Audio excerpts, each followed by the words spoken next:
नमस्कार, मैं मनोज आनंद त्रिपाठी। अब आपको देवरिया सदर लेकर आया हूं, जहां का इतिहास क्रांति से भी जुड़ा हुआ है, जहां का इतिहास धर्म से भी जुड़ा हुआ है, जहां का इतिहास आंदोलन से भी जुड़ा हुआ है। गन्ना आंदोलन के लिए इसे सोशलिस्ट नेता तेलंगाना कहा करते थे, पूर्वांचल का, जहां पर किसानों की सबसे बड़ी पूंजी गन्ना होती थी, उनकी पहचान गन्ना होती थी और इस इलाके की पहचान भी गन्ना हुआ करती थी। और आज उसी देवरिया सदर सीट पर हम आए हैं और जानेंगे कि आखिर यहां विकास की क्या गति है, कैसी रफ्तार है। जनता से सवाल लेंगे और जो जनप्रतिनिधि है, जो भाजपा के विधायक हैं, उनके प्रतिनिधि हैं, उनसे जवाब लेंगे। और जो अब चुनाव में जाने की तैयारी में उन पार्टियों से भी पूछेंगे कि जब वो थे तो उन्होंने क्या जिम्मेदारी निभाई और अब जब वो आने की कोशिश कर रहे हैं तो उनका वादा क्या है। सबसे पहले आपसे जानना चाहूंगा, क्या यहां के पूरे विकास से आप संतुष्ट हैं? पूरे विकास से मैं संतुष्ट नहीं हूं, क्योंकि यहां समाजवादी पार्टी की सरकार है उत्तर प्रदेश में। समाजवादी पार्टी की सरकार उन्हीं जगहों पे काम करती है जहां उनके विधायक हैं, जहां भारतीय जनता पार्टी या अन्य विरोधी दलों के विधायक हैं। समाजवादी पार्टी की सरकार वहां विकास पर ध्यान नहीं देती और मैं संतुष्ट हूं। कांग्रेस के विधायक, कांग्रेस सत्ता में थी उस समय कुछ प्रोजेक्ट उन्होंने पास करा लिए, काम अब हो रहा है। तो कांग्रेस विधायक का कोई निजी देन नहीं हो, पूरे कांग्रेस सरकार जो वहां पे थी दिल्ली में, वो अपने प्रभाव के कारण कुछ पैसा वहां से ले आए और कुछ सड़कें दिखाई दे रही हैं। इससे पूरे संपूर्ण क्षेत्र का विकास नहीं माना सकता। केवल सड़क ही पूरे क्षेत्र के लिए जरूरी नहीं है, तमाम आर्थिक आवश्यकताएं होती हैं जिनको पूरा किया जाना जरूरी होता है। देखिए भाई, आपकी सरकार पर आरोप आ गया है, उनका कहना है कि जिस भी सीट पर समाजवादी पार्टी का विधायक नहीं है वहां पर सरकार काम नहीं करा। उसका जीता जागता प्रमाण रुद्रपुर ही है। रुद्रपुर का विधायक कांग्रेस का विधायक है और समाजवादी पार्टी उस विधायक के कहने पर रुद्रपुर में काफी पैसा दी है और रुद्रपुर का काफी विकास हुआ है। इनका कहना टोटल गलत है, इसमें कहीं सच्चाई नहीं दिख रही है। आप इस बात से इत्तेफाक रखते हैं, सही कह रहे हैं? नहीं, वो तो कांग्रेस के विधायक की कैपेसिटी है कि काम करा लिया। हमारा विधायक तो विकास के चलता है ना, काम कराने की कैपेसिटी रहता है। सरकार चाहे मुलायम सिंह जी हो, चाहे मायावती जी की हो, चाहे भारतीय जनता पार्टी को, कांग्रेस के 5 ही एमएलए हैं, वो अपने क्षेत्र में विकास करते हैं। हमारे देखिए प्रतापगढ़ से आज 9 बार विधायक हुए हैं प्रमोद तिवारी जी, इस बार उनकी बेटी जीती है। तो हम काम कराते हैं तब जीतते हैं। इनका कहना है कि वो उन्होंने कराया। बिल्कुल नहीं है, हमारे दल के हमारा वो नेता है ना, हमारा जो विधायक है वो काम करता है। जाके पूछिए वहां की जनता से। यहाँ के विधायक के प्रतिनिधि कह रहे हैं कि सरकार काम नहीं करा रही उन्हें। नहीं, आपने सांसद के प्रतिनिधि से बात किया, विधायक के प्रतिनिधि से भी बात। तो विधायक के प्रतिनिधि को यहाँ विधायक जी को रहना चाहिए बताने के लिए, यहाँ पे फेस करना चाहिए कि आपने क्या काम किया है। उनका विधायक 40% कमीशन लेता है तो विकास कहां से संभव होगा? अब देखिए, ये गंभीर आरोप लग गया, ये गंभीर आरोप लग गया। भारतीय जनता पार्टी का कोई विधायक, कोई सांसद कमीशन नहीं लेता है, यह तथ्य मैं बता रहा हूं आपको। वह गलत आरोप लगा रहे हैं, यह काम समाजवादी पार्टी के लोग करते हैं। लेकिन बजरंग बहादुर सिंह तो एक उदाहरण है इस चीज का, जिनकी सदस्यता खत्म की गई और इसी पूर्वांचल में खत्म की। ये समाजवादी पार्टी की जो सरकार यहाँ चल रही है, आम जनता करा रही है इस सरकार से। लूट, चोरी, हत्या, बलात्कार, डकैती, ये सड़कों पर रोज टीवी पर दिखाई दे रहा है कि यहाँ आज लूट हुई, यहाँ बलात्कार हुआ, यहाँ जो है ये घटनाएं घटी। हम स्वर्णकार परिवार से आते हैं। स्वर्णकारों के ऊपर तो ये सरकार जो है, जब समाजवादी पार्टी की सरकार आती है तो लगता है कि स्वर्णकारों के ऊपर आफत आ गई। स्वर्णकार तो आंदोलन कर रहे हैं, वो केंद्र सरकार की नीति। आंदोलन स्वर्णकार नहीं कर रहे हैं, वो तो कुछ ऐसे तत्व कर रहे हैं कि जो टैक्स नहीं देना चाहते हैं। हम जो कमाते हैं अगर 10 रुपया तो 1 पैसा टैक्स देना भी जानते हैं। मोदी सरकार ने वो टैक्स लगाई है, वो अच्छी बात है। इस देश का विकास कैसे होगा? समझ गया मैं। आप कुछ कहना चाहते थे, हाँ बताइए। जी, आपने कहा है कि अपेक्षित विकास नहीं हुआ। मैं सीधे सीधे कह देना चाहता हूं, अभी माननीय अखिलेंद्र शाही जो कांग्रेस की वकालत कर रहे थे और रुद्रपुर के विधायक की बात कर रहे थे कि बड़ा कांग्रेस के लोग विकास करते हैं। अगर कांग्रेस में विकास की इतनी कुवत रहती तो 1989 के बाद से इस सूबे में कांग्रेस महरूम नहीं होती सत्ता से। पहली बात, एक विकास का उनका नमूना यह है कि आज कांग्रेस 1989 के बाद इस सूबे से सत्ता से महरूम हो गई। दूसरी बात, भारतीय जनता पार्टी का विधायक दोनों जिला मिलाकर के 2 विधायक हमारे हैं। उत्तर प्रदेश में समाजवादी पार्टी की सरकार चल रही है। निश्चित तौर पे अन्य दल के विधायकों के साथ पार्शियलिटी का काम हो रहा है, उनके साथ उचित प्रतिनिधित्व नहीं किया जा रहा है, उनके साथ सौतेला व्यवहार किया जा रहा है। आज हमारे विधायक ने 32 सड़कों के लिए प्रस्ताव दिया है और 32 सड़कों पे आज तक डीआरडीए कोई निर्णय नहीं ले पाया है। उनके धन को वापस जाने की स्थिति आ गई है। ये सत्ता का कुचक्र है। अब बोले, कुछ कह रहे थे। अभी इनका कहना है कि हमारे विधायक ने 32 कार्योजनाओं पे काम दिया है। यहाँ अभी विधायक की बात है, यहाँ कैबिनेट मिनिस्टर भाजपा के हैं, यहाँ सिटिंग विधायक भाजपा का है और कोई विकास कार्य इतने लोग बैठे हुए बता दो नहीं हुआ है। और जितने काम की बात है, इन्होंने कमीशन और घूसखोर करके केवल जो है स्कूलों में पैसा आवंटन करने का काम किया है। ये हम आम जनता बोल रहे हैं, यहाँ किसी पार्टी के सदस्य नहीं है। अब मैं एक ऐसे व्यक्ति के पास जा रहा हूं जिसकी पार्टी अभी तक छूट गई थी। बताइए साहब, आप कांग्रेस के कहे पर सहमत हैं, सपा के कहे पर सहमत हैं या भाजपा की शिकायत से सहमत हैं? ऐसा है कि केंद्र में भाजपा है और प्रदेश में सपा है। दोनों की स्थिति सांप और नेवले की है। पूरा प्रदेश ये दंगे में जल रहा है और उसके बाद कह रहे हैं लोग कि हम लोग विकास कर रहे हैं। जब दंगा होगा तो कहां से विकास होगा? सबसे बड़ी बात तो, और ये चीनी मिलें के कैबिनेट मंत्री के प्रतिनिधि बैठे हैं। देवरिया जिले में एशिया में 11 चीनी मिलें हुआ करती थी, सब खत्म, कोई चीनी मिल चल नहीं रही है। गन्ना किसान मर रहा है, गन्ना किसानों का भुगतान नहीं हो रहा है। तो बताइए विकास कहां से हो रहा है? और प्रतिनिधि और माननीय सांसद महोदय परमानेंट दिल्ली पड़े रहते हैं, यहाँ आते ही नहीं है। अब मुझे ये लगता है, जैसा समझ में आ रहा है, ये पूरा इलाका गन्ने के लिए जाना जाता था और आज किसान यहां पर गन्ना बोना लगभग बंद कर चुका है, गेहूं और चावल की तरफ जा चुका है। लेकिन अभी बहुजन समाज पार्टी ने कहा है कि चीनी की मिलें एक के बाद एक बंद हो गई। अब इसका जवाब मुझे बड़ा रोचक समझ में आ रहा है और इसका जवाब लेने में आपके पास आ रहा हूं। बताइए। त्रिपाठी जी, सपा ने प्रस्ताव लाया और बसपा ने कौड़ी के दाम से देवरिया की सभी चीनी मिलों को बेचकर किसानों के साथ घोर अन्याय किया है, घोर अन्याय किया है। बिल्कुल सही बात है। बसपा ने कौड़ियों के दाम अपने चहेते लोगों को, चीनी मिलों को बेच दिया, जो उनके एजेंट थे। बसपा के नायक जी ने कहा है कि केंद्र में भाजपा की सरकार है और चीनी मिलों को न चलाने या बेचने में इन लोगों का योगदान है। इनसे मैं बताना चाहता हूं कि जाकर चीनी मिल पर बोर्ड देख लें। यूपी स्टेट शुगर कारपोरेशन का बोर्ड है, न कि केंद्रीय सरकार का बोर्ड वहां लगा हुआ है। और जब यूपी स्टेट शुगर कारपोरेशन का वहां बोर्ड है तो फिर केंद्र सरकार से क्या मतलब है? इन लोगों ने बेचा है। सपा से जवाब लेता हूं। बताइए। इनका कहना है कि सपा, उधर से आवाज आई है कि सपा ने प्रस्ताव तैयार किया और चीनी मिलें बंद। इनका कहना टोटल गलत है। चीनी मिलें भाजपा के राज में बिल्कुल जर्जर हो गई थी जब भाजपा की सरकार थी, और उसके बाद धीरे धीरे मरम्मत करा करके समाजवादी पार्टी की सरकार उस फैक्ट्री को चलाई, गन्ने मिल को, और उसके बाद पुनः बसपा आई तो उसको बेचने का काम की और जो जर्जर मिलें थी उसको बंद करने की काम की। समाजवादी पार्टी की सरकार जब बसपा सरकार के बाद जब आई है, उसके बावजूद उस मिल को मरम्मत करा करके मिल को चलाई है समाजवादी पार्टी की सरकार। वो जो भी कर रहे हैं वो टोटल गलत कर रहे हैं। वो क्या बात करते हैं आप देखिए। चीनी मिलें 90 से पहले कांग्रेस ने जितनी भी चीनी मिलें लगाई थी, 90 के बाद से उसका बेचना शुरू हो गया। एक ने बंद करवाया, एक ने बेचा और एक प्लाटिंग करके बेच रहा है। चीनी मिल लगाने का काम कांग्रेस ने किया है। आज के बाद श्रीमान इस प्रदेश से कांग्रेस की सरकार जब से गई, उसके बाद से आज तक जो भी सरकार आई, भाजपा की सरकार आई, बसपा की सरकार आई, समाजवादी की सरकार आई, और तीनों लोगों ने मिलकर के, इन तीनों लोगों ने, शुगर मिल में किसने, कप्तानगंज में किसने गोली चलवाई? भारतीय जनता पार्टी के लोगों ने गोली चलवाया। वो अंबिका सिंह उस समय गन्ना मंत्री रहा करते थे, उन्होंने गोली चलवाया, जहाँ सबको की हत्या की गई और सैकड़ों लाशें उस डंपर से निकाले गए और वहाँ के लोग शर्मिंदा होकर आज भी जो है भाजपा के। आ रहा हूँ। दादा कुछ कहना चाहते हैं? हम कहना चाहते हैं साहब कि देवरिया जनपद पूरे प्रदेश में गन्ना के मामले में 1 नंबर था। वो 14 शुगर फैक्ट्री यहाँ थी।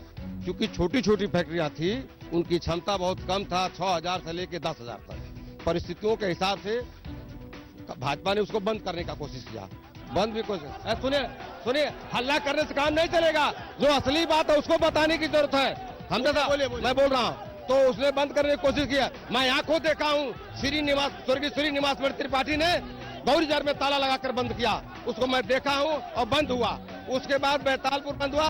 सब परिस्थितियों के साथ एक बड़ी शुगर फैक्ट्री लग गई हाटा का, वो चला रही है। 1,20,000 की क्षमता है, पूरे जनता में जानता हूँ उसकी। हाँ बोले क्या कहते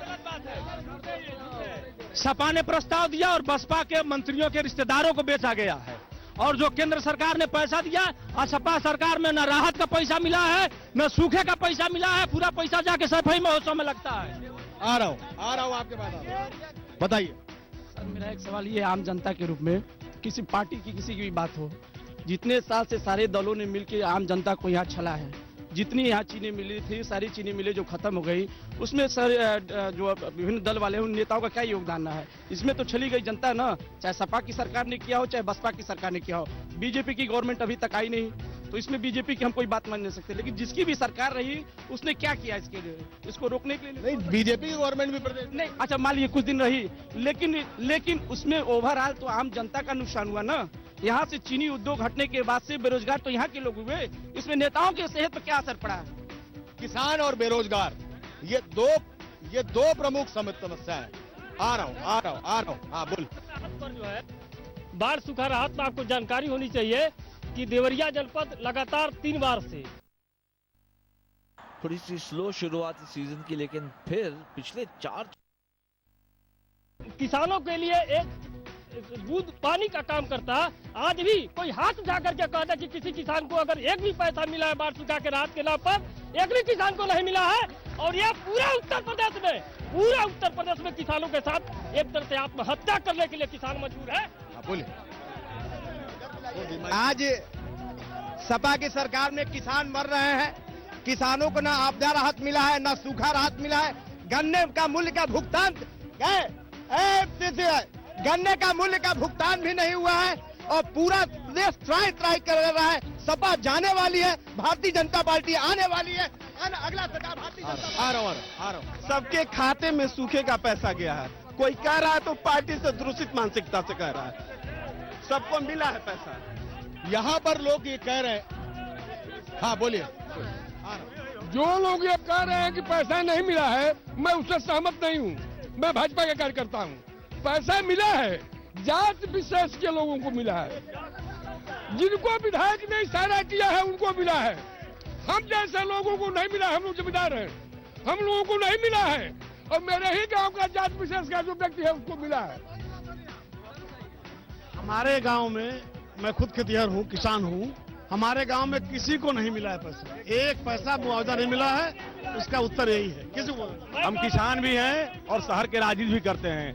किसी भी गांव में अब तक देवरिया विधानसभा के जो समाजवादी पार्टी के विधायक ने है, उस गांव में एक पैसा किसानों का नहीं मिला है। उसका जागता उदाहरण जिला अधिकारी का कार्यालय है। और आप जिला अधिकारी के एनएससी में जाकर देखिए कि आज भी फिटिंग हो रही है, रात दिन फिटिंग हो रही है और पैसे का वितरण नहीं हो रहा, ड्रामा हो रहा है। ये सरकार ड्रामा कर रही है।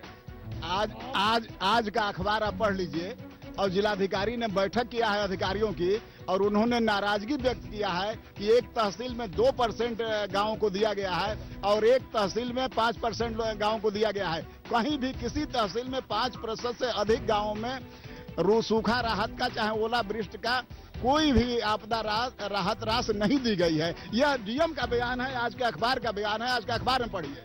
चलिए मैं एक अनोखा सवाल पूछता हूं। ये बताइए कि इस शहर का नाम, जिले का नाम देवरिया क्यों? सूरत और पूर्व में शक्तिपीठ है देवरही मंदिर। देवरही मंदिर के नाम पर देवरिया को देवरिया जनपद का नाम मिला। जो पहले गोरखपुर जिले का ये तहसील हुआ करती थी, आज उसी नाम पर देवरही शक्तिपीठ के नाम पर देवरिया जिले नाम पड़ा है, देवरिया जिले का। जो नाम अब तक मैं बताता था, आज यहाँ बैठे नुमाइंदों ने बताया है कि देवरही देवी की जो शक्तिपीठ है उसके नाम पर यहाँ पर इसका नाम देवरिया है। बात करेंगे किसानों की, गन्ना मूल की, चीनी मिलों के बंद होने की, सड़क, पानी और बिजली की, लेकिन एक छोटे से ब्रेक के बाद।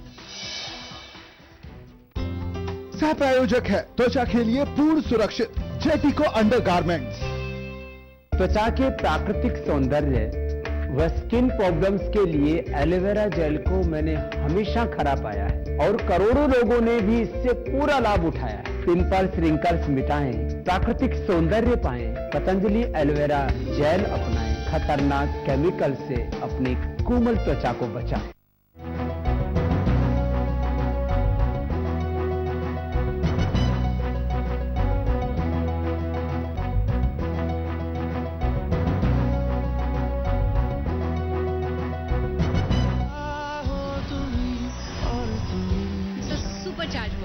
अगर किसी ने मौनी को आंख उठा के देखा सपेरा बन के काटेंगे आपको मैं कह रहा हूँ। मारुति सुजुकी ऑटो की 10% So You Think You Can Dance style by yipme.com आज रात 8:30 बजे एंड टीवी पर। वार्ड बनाओ, वार्ड बचाओ, एकता फाउंडेशन से तुरंत जुड़ जाओ। 2017 कानपुर मेयर पद के लिए सुशासन संकल्प किशोर वाजपेयी को चुने।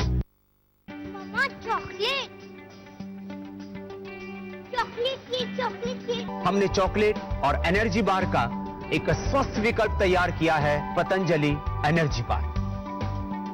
चॉकलेट की बुरी आदत से मुक्ति पाए, शक्ति व स्वास्थ्य से भरपूर पतंजलि एनर्जी बार खाएं। उत्तर प्रदेश के करोड़ों लोगों के चेहरे पर मुस्कान लाने की जिम्मेदारी जिन कंधों पर है, वो कंधे हैं अखिलेश जी के, जिनके प्रयास से सबको साथ लेकर हर समाज, हर वर्ग, हर तबके के लिए योजनाओं की शुरुआत हुई है। समाजवादी एम्बुलेंस सेवा एक ऐसी योजना जिसने जाने कितनी ही जिंदगियों को बचाया है।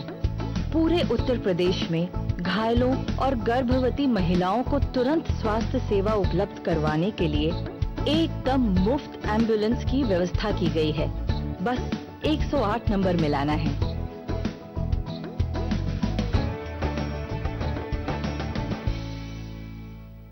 मेरी सुबह हो तुम और तुम। Supercharge performance. अगर किसी ने मौनी को आंख उठा के देखा सपेरा बन के काटेंगे आपको मैं कह रहा हूँ। मारुति सुजुकी ऑटो के 10% So You Think You Can Dance powered by Ching's secret आज रात 8:30 बजे एंड टीवी पर।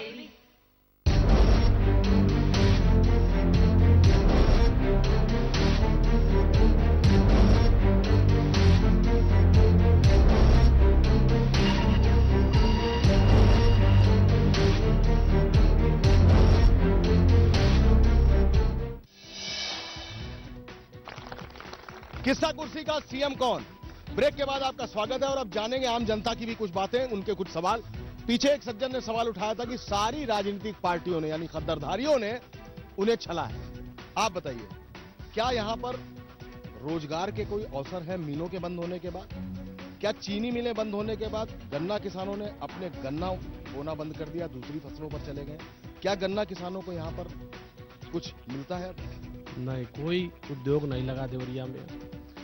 चीनी मिल बंद होने के बाद भी कोई काम, कोई उद्योग इस जिले में नहीं है। किसान परेशान है, जनता एकदम। मूलभूत सुविधाओं की ही कमी है। यहाँ स्वास्थ्य व्यवस्था जो सरकारी हॉस्पिटल में है बिल्कुल चरमरा सी गई है। सड़कें जर्जर हो गई, पानी प्रदूषित हो गया है। गरीब आज न तो आरओ का पानी पा रहा है और न तो मिनरल वाटर पा रहा है। और हमको लगता है कि ये सुश्री बहन मायावती जी से ही संभव है कि यहाँ की स्वास्थ्य व्यवस्था सुधरेगी और गुंडागर्दी समाप्त होगा। मैं एक नौजवान होने के नाते सबसे पहला सवाल यहाँ सपा के लोगों से करना चाहता हूँ और पूछना चाहता हूँ, अखिलेश यादव के वो लैपटॉप और टैबलेट कहाँ गए जिसके नाम पे उन्होंने नौजवानों को ठगा? और हमारे मंत्री ने वर्तमान समय में 1000 नौजवानों 1000 समझ गया आपके मंत्री ने काम किया। हमारे बड़े भाई बीजेपी के कह रहे हैं कि हमारी पार्टी ने 10,000 एक मुफ्त नौजवानों को नौकरी देने का काम किया है। इस देवरिया विधानसभा में कितनी फैक्ट्री लगाई है उन लोगों ने और 10,000 नौकरी कहाँ दिए वो? एक समय इस देवरिया जनपद को चीनी का कटोरा कहा जाता था, लेकिन जब बीएसपी की सरकार आई तो उन चीनी मिलों को बेच दिया। उसके बाद से समाजवादी पार्टी ने उन चीनी मिलों के लिए क्या किया और इस प्रदेश के लिए नौजवानों के लिए सपा सरकार ने चीनी मिल के कटोरे के नाम पर वोट मांगा है। कहाँ चक्कर में आपको? आइए बोलिए। सपा सरकार की गुंडई और जबरदस्ती बताना चाहता हूँ। देवरिया जिला पंचायत अध्यक्ष चुनाव में और ब्लॉक प्रमुख चुनाव में जिस तरीके से सपा सरकार के लोग गुंडई करके यहाँ पर्चा नहीं मिल रहा था, इस तरह की लोकतांत्रिक व्यवस्था हनन किया गया। पूरे प्रदेश में रेप किया गया, पूरे प्रदेश में ब्लॉक प्रमुख योजना पंचायत चुनाव का। मैं देवरिया सदर के बिल्कुल उत्तरी क्षेत्र से आता हूं और दुर्भाग्य इस बात का है कि प्रदेश की समाजवादी पार्टी की सरकार और केंद्र में भारतीय जनता पार्टी की सरकार और यहाँ का सांसद और विधायक दोनों भारतीय जनता पार्टी के हैं, लेकिन जब उत्तर के क्षेत्र के लोगों को देवरिया नगर में प्रवेश करना पड़ता है तो कसिया ढाला पर इतनी बड़ी भीड़ लगती है कि अगर कोई पेशेंट हो तो हॉस्पिटल पहुंचते पहुंचते उसका वहां देहांत हो जाता है। इस तरफ इन प्रतिनिधियों ने आज तक क्या हमें बताया जाए।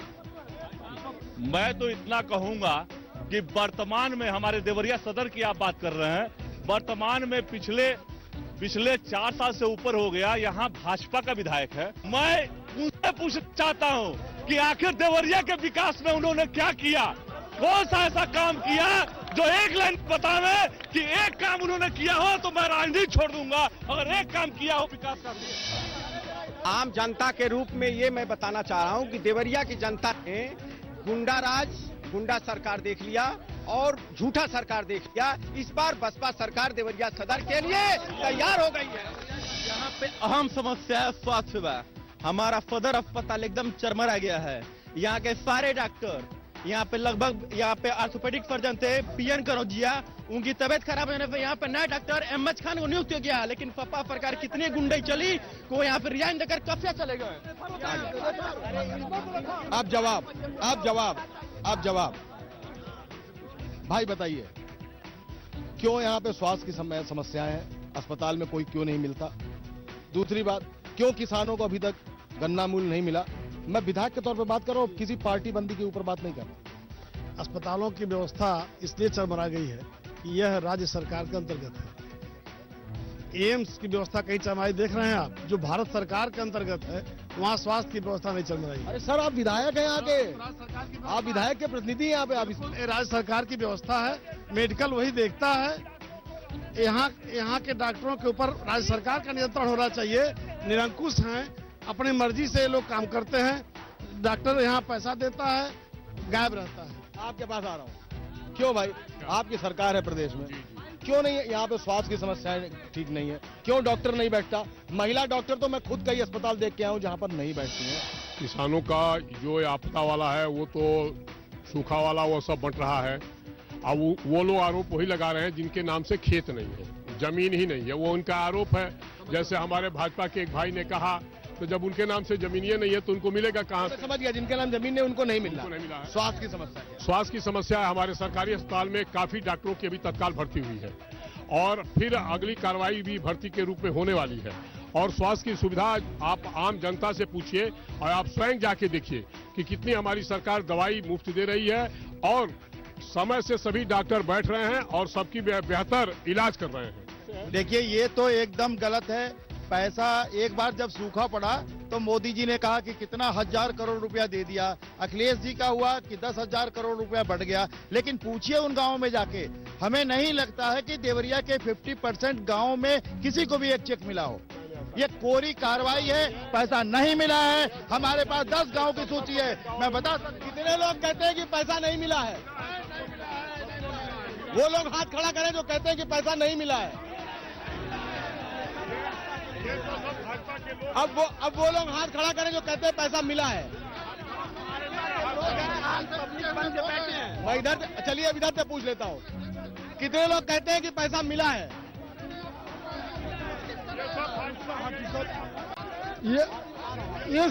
इस जनपद के जिलाधिकारी अनीता सिरवा का कल का स्टेटमेंट है कि सूखा राहत के किसी तहसील में 5% का भुगतान हुआ है, अन्य तहसीलों में 1.5 से 2% का भुगतान हुआ है। हमारे अधिकारी इतने लापरवाह हैं कि मैं कड़ा कदम उठाऊंगी, नहीं तो तत्काल इस रूखा राहत के पैसे को तत्काल वितरित किया। देखिए, इन्होंने काफी अहम बात कही है कि जो डीएम ने बैठक ली है उस बैठक में आंकड़े गिनाए। हाँ, कुछ कह रहे थे। मेरा कहना यह है, जो आप सारे प्रश्न कर रहे हैं, ये किसी राजनीतिक दल के कार्यकर्ता लोग हैं। कोई आपके भी लोग हैं आप? नहीं, हमारे भी लोग हैं, ये सही बात, हमारे लोग हैं। हमारी सरकार ने बेहतर काम किया, शिक्षा के क्षेत्र में लेकर के स्वास्थ्य के क्षेत्र में सबसे बेहतर काम किया है। गांव की जनता उसको सराह रही है, गांव के जनता इसको मान रही है कि समाजवादी पार्टी की सरकार ने स्वास्थ्य के क्षेत्र में, शिक्षा के क्षेत्र में, बिजली के क्षेत्र में, सड़क के क्षेत्र में पूर्ववर्ती सभी सरकारों से बेहतर काम किया है। भैया, मैं आपके चैनल के माध्यम से ये पूछना चाह रहा हूँ कि जो भी प्रतियोगी परीक्षाएं होती है लोक सेवा आयोग में, अभी जैसे पीसीएस की परीक्षा हुई है, उसमें वर्ग विशेष को जो है ज्यादा लाभ दिया जाता है। ये प्रतियोगी परीक्षाओं के साथ सरासर अन्याय है।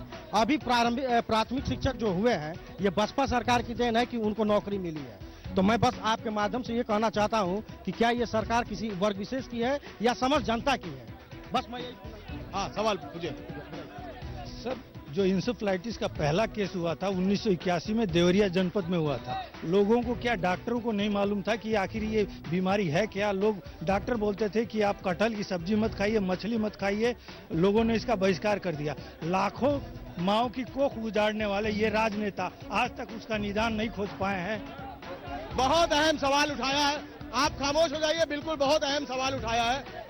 आपको एक इतिहास की जानकारी दे दूं कि 1981 में पहली मर्तबा इंसेफेलाइटिस का पहला मरीज देवरिया में ही मिला था, और आज हर साल पूर्वांचल में हजारों बच्चे मरते हैं इंसेफेलाइटिस से। एक गोरखपुर का केवल एक अस्पताल है जहां पर इसका इलाज होता है। अब आप इसका जवाब दीजिए कि क्या इंसेफेलाइटिस को लेकर आपने स्वास्थ्य समस्याओं में कुछ गौर किया, कुछ ध्यान दिया? हमारी सांसद, जो राज्यसभा की सांसद हैं कनकलता सिंह जी ने, और उनके पिता स्वर्गीय मोहन सिंह जी जो थे, वो इंसेफ्लाइटिस के लिए वहाँ बिल्डिंग बनवाया और हमेशा देख रेख करती रहती हैं कि इनके फ्लाइटिस के लोगों को अच्छा सुविधा मिले। और देवरिया अस्पताल में भी इंसेफ्लाइटिस की एक वार्ड बनी हुई है और उनको भी दवाई उपलब्ध है। वहाँ रहते हैं लोग? जी, एकदम रहते हैं। आप जाके देखें, एक बार उस वार्ड को स्वयं आप जाकर के देखें, इतनी बेहतर सुविधा है कि मैं समझता हूँ कि पूर्वांचल में इधर चले गए तो उतनी बेहतर सुविधा कहीं नहीं है। और ये राजनीतिक बयान नहीं, राजनीतिक बयान नहीं है, हकीकत। आप स्वयं जाकर इसको देखिए। मैं जानना चाहता हूं सत्ता पक्ष के लोगों से कि एक यहाँ मलेरिया विभाग है, उससे बजट आता है छिड़काव करने के लिए कि गांव में मच्छरों का प्रभाव न रहे, मच्छरों का प्रकोप न रहे। समझ गया बात आप। एक मच्छर है जो डंक काटता है, जिससे बच्चा मरता भी है और अपाहिज भी हो जाता है। एक व्यवस्था है जो किसान को डंक मारती है, उसके हाथ से चीनी मिल भी चली जाती है और गन्ना भी। इन रोते हुए किसानों, इन रोते हुए बच्चों के लिए सिर्फ एक बात है कि ना हो कमीज तो पांवों से पेट ढक लेंगे, ना हो कमीज तो पांवों से पेट ढक लेंगे। ये लोग कितने मुनासिब हैं इस सफर के लिए।